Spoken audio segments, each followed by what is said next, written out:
Hello, ഇതാണ് കണവമുട്ട fry, squid egg fry.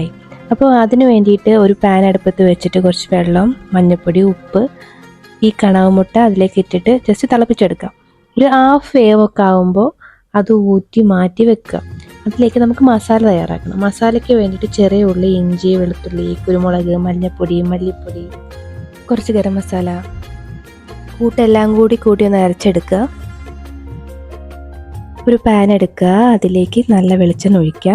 വെളിച്ചെണ്ണ തന്നെ യൂസ് ചെയ്യണം, അപ്പോഴാണ് അത് ശരിക്കും ടേസ്റ്റ് കിട്ടുക. അങ്ങനെ ഓരോന്നോരോന്നായിട്ട് അതിലേക്ക് നമുക്ക് ആഡ് ചെയ്തിട്ട് ഫ്രൈ ചെയ്തെടുക്കാം.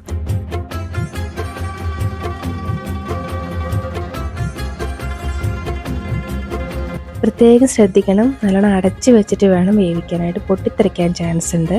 അപ്പം എൻ്റെ കുറേ പൊട്ടിത്തെറിച്ചിട്ടുണ്ട്, ഞാനത് അടച്ച് വെച്ചിട്ടാണ് വേവിച്ചത്. കണ്ടില്ലേ, നല്ല അടിപൊളിയായിട്ട് വെന്തിട്ടുണ്ട്. നല്ല ടേസ്റ്റാണ് കേട്ടോ.